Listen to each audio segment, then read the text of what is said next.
தான் வந்தேன் என்று சொன்னார். இது இவ்வாறு சொல்லுவது, தூய்மையாக சொல்லுவது ஸல்லல்லாஹு அலைஹி வஸல்லம் ஒரு முக்கியமான சுன்னா. சொல்லுங்கள், மனம் விட்டு சொல்லுங்கள்.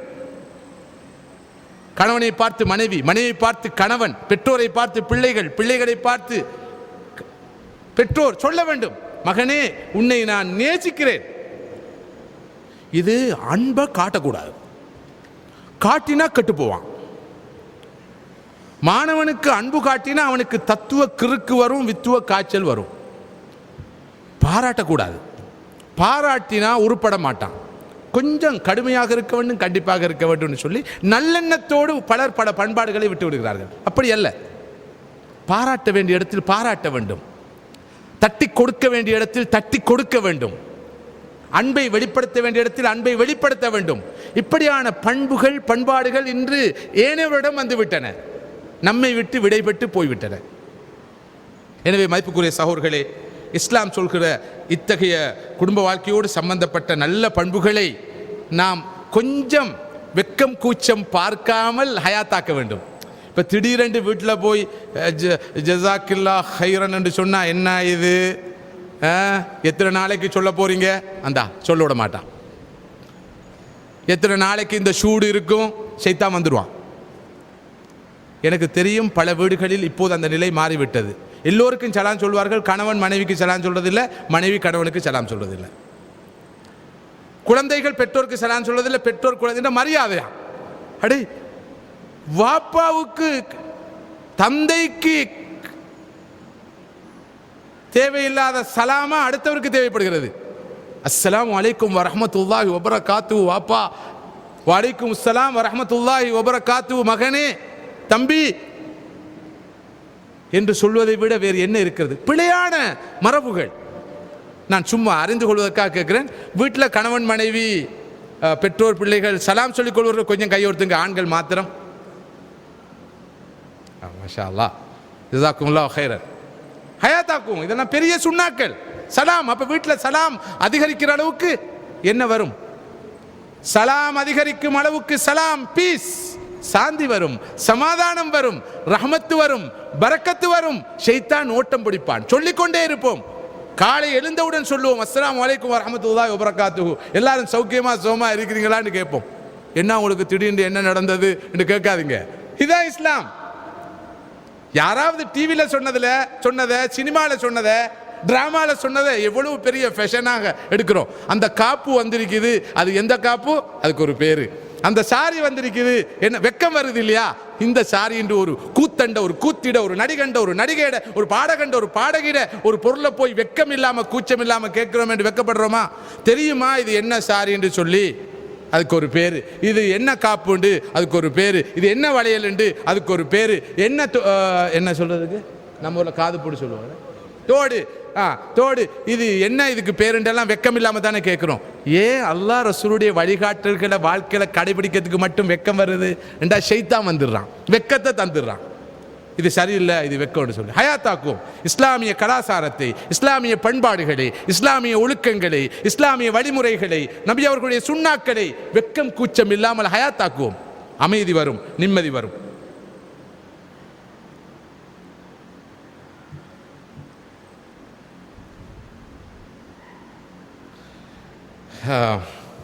பெரும்பாலும் கணவன்மாரை சாடித்தான் எல்லா கேள்விகளும். சுருக்கமாக சொல்கிறேன், கணவனாக உள்ளவர் மனைவியையும் மனைவி வீட்டாரையும் அவ்வளவாக மதிப்பதில்லை. இப்படி ஒரு கேடுகட்ட கலாச்சாரம் முஸ்லிம்கள் மத்தியில் நிலவுகிறது. மகளை திருமணம் முடித்துக் கொடுத்த வீட்டுக்கு அந்த மகளின் தாய் தந்தையர் பயந்துதான் வந்து போகிறார்கள். ஆணின் தாய் தந்தைக்கு இருக்கும் கௌரவம் அந்த ஆணின் மனைவியுடைய தாய் தந்தைக்கு கிடைப்பது இல்லை. ஆண்கள் திருந்துவது எப்போது, எப்படி? உண்மையில் இந்த உண்மையை, இந்த கசப்பான உண்மையை நானும் நீங்களும் ஏற்றுக்கொள்ள வேண்டும். ஆனால் இன்னும் ஒரு கசப்பான உண்மையும் நான் சொல்லாமல் இருக்க முடியாது. அது என்னவென்றால், பெரும்பாலும் குடும்ப வாழ்க்கையில் கொடுமைகள் நடப்பதற்கு ஒப்பீட்டு ரீதியில் ஆண்களை விட பெண்கள் தான் காரணமாக அமைகிறார்கள். சீதனை வரதட்சணை கொடுமையோடு சம்பந்தப்பட்ட வழக்குகளில் பெரும்பாலான வழக்குகளில் குற்றவாளிகளாக பெண்கள் தான் இருக்கிறார்கள். மாமிமார், மனைவி என்ற நிலையில் ஒரு பெண் நல்லவளாக இருப்பாள், தாய் என்ற நிலையில் நல்லவளாக இருப்பாள், மாமி என்ற நிலையில் என்ன நடக்கிறதோ தெரியவில்லை. ஆனால் மாமா என்ற நிலையில் ஒரு ஆண் மோசமாக இருப்பதில்லை. மாமா எப்போதும் மாமாவாக இருப்பார். அவர் மாமா மாமா ரொம்ப நல்லவராக இருப்பார். அந்த மாமி இருக்கிறாவே அவ்வளவு நல்ல ஒரு அம்மா, தாய் என்ற நிலையில் அவ்வளவு சிறந்த பெண், மனைவி என்ற நிலையில், மாமி என்ற நிலையில் மிக கொடூரமான ஒரு பெண்ணாக மாறுகிற ஒரு துர்ப்பாக்கியமான நிலை இருக்கிறது. எனவே மாமாவும் மாற வேண்டும், மாமியும் மாற வேண்டும், கணவனும் மாற வேண்டும், மனைவியும் மாற வேண்டும். எல்லோர் மட்டத்திலும் இஸ்லாமிய பண்பாடுகள் வர வேண்டும், எல்லோரும் அரவணைக்கப்பட வேண்டும். இது பற்றி மிக விரிவாக பேச வேண்டிய தேவை இருந்த போதிலும் நேரத்தை கவனத்தில் கொண்டு சுருக்கமாக அதனை சொல்கிறேன்.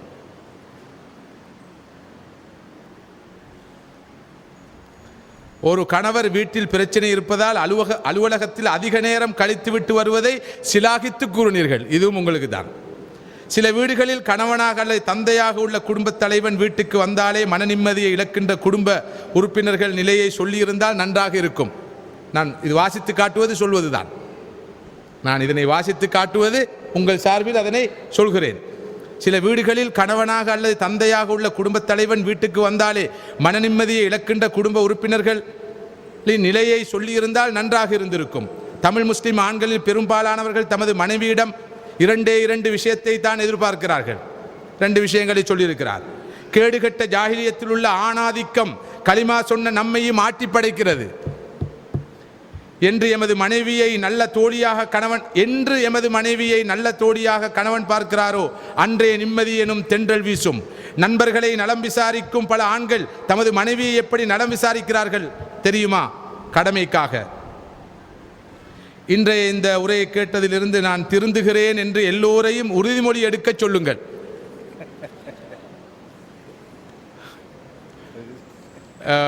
மிகவும் உருக்கமான ஒரு விளக்கம், ஒரு கேள்வி அல்ல. நான் நினைக்கிறேன் ஆணாதிக்கமும் வேறறுக்கப்பட வேண்டும், பெண்ணியமும் வேறறுக்கப்பட வேண்டும். இஸ்லாத்தின் பேரால் ஆணாதிக்கம் செல்வாக்கு செலுத்துகிறதா? அது இஸ்லாம் அல்ல, ஜாஹிலியத். ஆணாதிக்கத்தை எதிர்க்கிறோம் என்ற பேரில் பெண்ணியம், ஃபெமினிசம் வளர்க்கப்படுகிறதா? அதுவும் ஜாஹிலியத், ஷைத்தானியத். இஸ்லாம் சொல்கிற வரையறைகள் மிகச் சரியாக பேணப்படுகிற போது ஆணாதிக்கம் பெண்ணாதிக்கம் என்ற நிலை இருக்காது, பரஸ்பர நல்லுறவு இருக்கும். குர்ஆன் சொல்கிற மவத்தா ரஹ்மா, அன்பு, அருள், அரவணைப்பு, அமைதி நிலவும். அங்கேதான் குதூகலமான குடும்ப வாழ்க்கையை பார்க்கலாம்.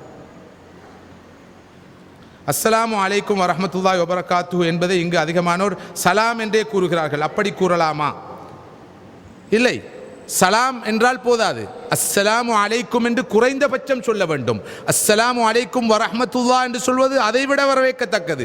அஸ்ஸலாமு அலைக்கும் வரஹ்மத்துல்லாஹி வபரகாத்துஹு என்று சொன்னால் அதிகமான நன்மையை நீங்கள் பெற்றுக்கொள்வீர்கள். எனவே வெறும் சலாம் என்று சொல்வது இஸ்லாம் சொல்கின்ற சலாம் ஆகாது, நபி அவர்களுடைய சுன்னத்தாகாது. எல்லாத்தையும் சுருக்கி விட்டார்கள். எல்லாம் ஷார்ட் ஃபார்ம், எல்லாம் சும்மா பாஸ்வேர்ட், எல்லாம் பின்கோட், எல்லாம் இப்போது ஷார்ட் ஆகி சலாம், ரலி, சல். ரசூல் சல் சொல்கிறார்கள். என்ன சல்? ஸல்லல்லாஹு அலைஹி வஸல்லம். அலி ரலி சொல்கிறார்கள். ரலி அல்ல, அலி ரலியல்லாஹு அவர்கள். சலாம் அல்ல, அஸ்ஸலாமு அலைக்கும் வரஹ்மத்துல்லாஹி வபரகாத்துஹு. ரொம்ப பிஸியாக போனார்கள் மனிதர்கள், எல்லாத்தையும் சுருக்கிட்டார்கள். அம்மாண்டு சொல்வதற்கு கூட நேரம் இல்லை, எனவே தான் மம் என்று சொல்கிறார்கள். மம். அப்பான்னு சொல்வதற்கு நேரம் இல்லை, அதை சுருக்கி டேட் என்று சொல்கிறார்கள். ரொம்ப பிஸியாக போயிட்டாங்க. எனவே தான் பிஸ்மில்லா ரஹ்மான் ரஹீமை கூட 786 சுருக்கிட்டார்கள். அப்போ 786 786 786 சொன்னால் நன்மை கிடைக்குமா? குர்ஆனுடைய ஒரு எழுத்து ஓதினா 10 நன்மைகள் கிடைக்கும்.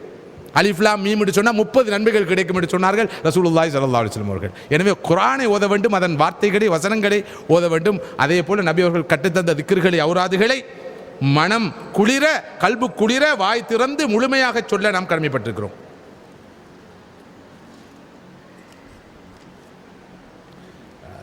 அதை கொஞ்சம் அவாய்ட் பண்ணும்.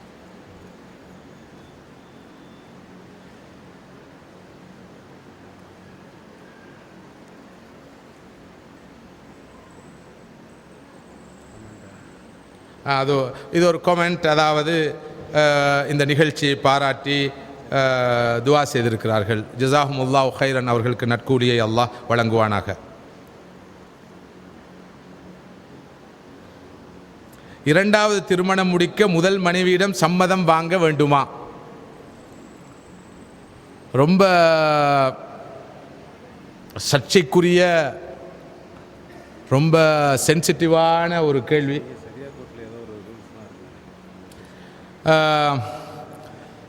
இரண்டாம் திருமணம் முடிக்க முதல் மனைவியிடம் சம்மதம் வாங்க வேண்டும் என்றிருந்தால், எந்த மனைவி ஒரு கணவனுக்கு இரண்டாம் திருமணம் முடிக்க அனுமதிப்பால் என்ற கேள்விக்கு முதலாவது பதில் சொன்னால், அதுக்கு பிறகு நான் இதற்குரிய பதிலை சொல்லாமல் நினைக்கிறேன். இதற்குரிய பதிலை இப்போது விரிவாக சொல்ல வேண்டிய தேவை இருக்காது. எனக்கு ஒரு நண்பர் இருக்கிறார், அவர் ஒரு பேராசிரியர்.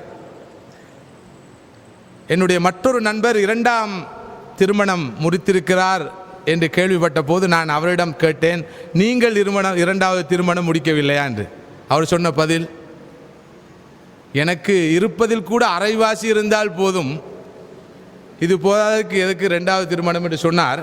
எனவே இரண்டாவது திருமணம் முடித்து குடும்ப வாழ்க்கையை நடத்துவதற்கு முன்னால் முதலாவது திருமணத்துக்கூடாக முதலாவது நிறைவான ஒரு சந்தோஷமான ஒரு முன்மாதிரியான ஒரு இலட்சியவாத ஒரு குடும்ப வாழ்க்கையை நடத்தி காட்டுவோம். அதுக்கு பிறகு இன்ஷா அல்லாஹ் அதை பற்றி சிந்திக்கலாம்.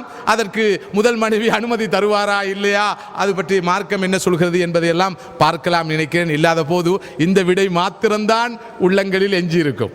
சொன்னாரே அவர் கடைசியா இப்படி என்று. ஸோ இன்ஷா அல்லாஹ் மற்றொரு சந்தர்ப்பத்தில் அதை பற்றி பேசலாம்னு நினைக்கிறேன்.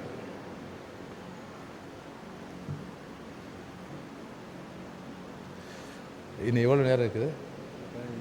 அப்படியா?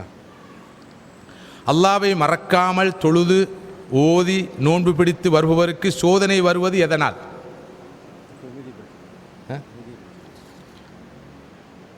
அது அடுத்த கேள்வி. சோதனை வருவது எதனால்? வாழ்க்கையின் யதார்த்தத்தை தெளிவாக புரிந்து கொள்ள வேண்டும். அல்லாஹ் சொல்கிறான், அல்லதி ஹலக்கல் மௌத்த வல் ஹயாத்த லியபுலுவக்கும் ஐயுக்கும் அஹ்சனு அமலா. உங்களில் யார் நல்ல காரியம் சிறந்த அமல் செய்கிறார் என்பதை சோதித்து பார்ப்பதற்காகவே அல்லாஹ் ஹயாத்தையும் மௌத்தையும் வாழ்க்கையும் மரணத்தையும் படைத்திருக்கிறான். உலக வாழ்க்கை என்பது ஒரு சோதனை களம். இந்த யதார்த்தத்தை மிக தெளிவாக புரிந்து கொள்ள வேண்டும். வாழ்க்கை என்பது சோதனை களம். அல்லாஹ் மற்றொரு இடத்துல சொல்றான், வநபுலுக்கும் பில் கைரி வஷர்ரி ஃபித்னா வ இலைனா துர்ஜாவுன். நாங்கள் உங்களை நன்மையை கொண்டும் சோதிப்போம், தீமையை கொண்டும் சோதிப்போம். இங்கு ரொம்ப சுவாரஸ்யமான விஷயம் என்னவென்றால், பலர் சோதனை என்றால் என்ன நினைக்கிறார்கள்? தொழில் இல்லையா சோதனை, வருமானம் குறைந்து விட்டதா சோதனை, குடும்பத்திலே யாராவது வஃபாத்தாகி விட்டார்களா சோதனை, வறுமை வந்து விடுகிறதா சோதனை. அது மாத்திரமல்ல சோதனை, வருமானம் ஒரு சோதனை, காசு பணம் ஒரு சோதனை, பணம் பட்டம் ஒரு சோதனை, அறிவு ஞானம் ஒரு சோதனை, வாழ்க்கையே சோதனை தான். எனவேதான் அல்லாஹ் சொல்கிறான், நன்மையை கொண்டும் சோதிப்போம், தீமையை கொண்டும் சோதிப்போம். இலங்கையில் இருந்தோம், அல்லாஹ் சோதித்தான். சிங்கப்பூரில் நல்ல ஒரு தொழிலை தந்து அல்லாஹ் சோதனையை நீக்கிவிட்டான். இல்லை, இலங்கையில் இருக்கிற போது அல்லாஹ் பொருளாதார நெருக்கடியை வைத்து சோதித்தான். சிங்கப்பூருக்கு என்னை வரவழைத்து அல்லாஹ் காசு பணத்தை தந்து சோதிக்கிறான். எனக்கு ஒரு நண்பர் இருக்கிறார் இலங்கையிலே, மிகப்பெரிய ஒரு பணக்காரர் மாத்திரமல்ல, தனது சொந்த செலவிலே அவர் 800 விதவைகளுக்கு மாதா மாதம் கடந்த 15 வருடங்களுக்கு மேலாக மாதா மாதம் பணம் கொடுக்கிறார். அவர் சொன்ன ஒரு செய்தியை உங்களோடு பகிர்ந்து கொள்ள விரும்புகிறேன். அவர் சொன்னார், ஒரு காலத்தில் அல்லாஹ் என்னை வறுமையை கொண்டு, பசியை கொண்டு, பட்டினியை கொண்டு சோதித்தான். என்னுடைய ஒரு சகோதரி பசியின் காரணமாக மரணம் அடைந்தார். இப்போது அல்லாஹ் எனக்கு பணத்தை, செல்வத்தை, பொருளை தந்து சோதிக்கிறான். அன்று பசியால் பட்டினியால் அல்லாஹ் என்னை சோதித்ததை நான் உணர்ந்து கொண்டேன். இப்போது பணத்தால் அல்லாஹ் என்னை சோதிப்பதை என்னால் உணர முடியாமல் இருக்கிறது.